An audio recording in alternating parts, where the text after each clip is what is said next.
I love scotch. Scotch, scotch, scotch. There it goes, down into my belly. You don't remember this? No, I don't remember. Oh, you've never seen Anchorman then? I've seen it twice. It's Anchorman himself, Ron Burgundy. I love scotch. I love scotch. Scotchy, scotch, scotch. Here it goes down into my belly. I love scotch. Welcome back to another episode of the Craft Whiskey Boys. You're here with Jay and my boy Sully. What's up, guys? So we're doing a hot toddy today. Reason being is obviously this coronavirus pandemic has been hitting the world pretty damn hard.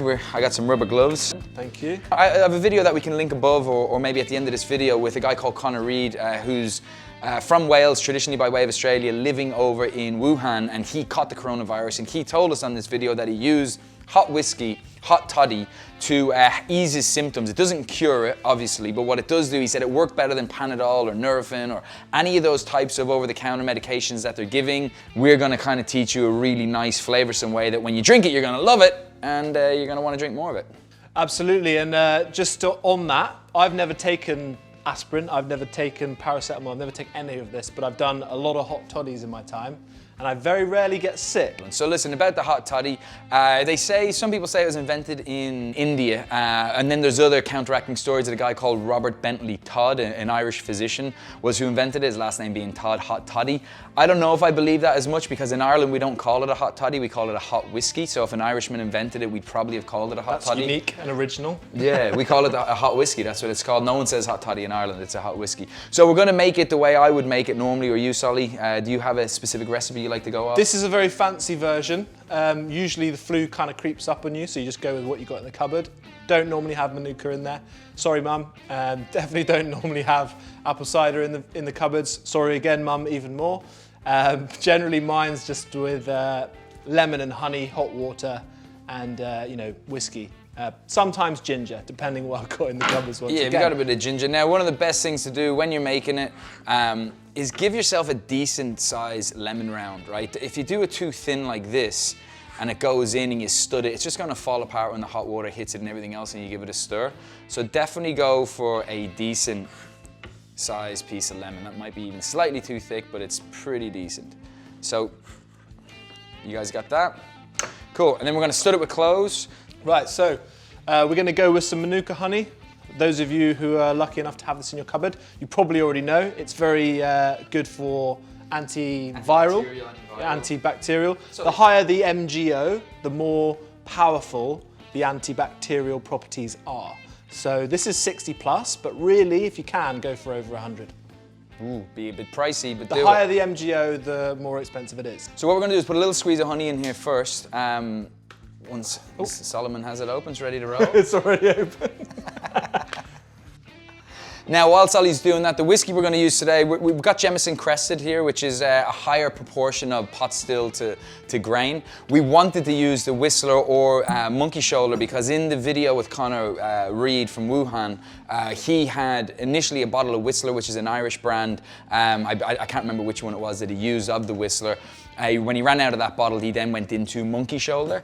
And Monkey Shoulder is a Scotch whiskey, so I wanted to use either of those, but I've gone with this one because I don't have any Whistler and I don't have any Monkey Shoulder. So we do have some Jameson Crested 10 that we're going to use, which is a really nice whiskey just to get it going. Irish whiskey will be a bit more flavoursome when blended with these because the Scotch, especially if you're using a cheaper, younger Scotch, is going to be a bit harsh. So just going to put a touch of water in there first, just to get the honey kind of diluted through the water. And then, Sol, if you want to throw me a shot of whiskey in there, my man. We're going to go for a 50. Yeah, we are, because why not? Because if you want to ease the pain, you're going to knock the pain. And here is a studded lemon, nice thick wheel with cloves in it. And got our whiskey. We're going to do a quick drop, not much, because we've got the sweetness, we've got the, the kind of umami style flavors from the whiskey and that ethanol. So just a tiny little drop of this to break open some, which is traditionally what the lemon would do. It gives it that bit of the balance, but we're going to use a little bit of this just because it's really good for you. Very good for your digestion. Said to, or my mum, I think, she likes to do a little teaspoon of it before she has anything in the morning because it gets your digestive system going. It's also good for your hair, apparently. I've got grey hair. But it's good for your immune system. So does it help with greyness? No, greyness is good. Thank you. It's the one positive thing I'll say about Jay, ever.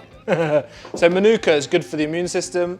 Cider vinegar, also good for the immune system. So you're getting a triple whammy here, because whiskey is obviously very good for your immune system. Yeah, so like I said, we're not claiming that this would ever kill the coronavirus. Nothing has been proven to do that, but it definitely can ease the pain of some of the symptoms, we've been told. I'm gonna give this a little whirl and a taste and let you know where it's at.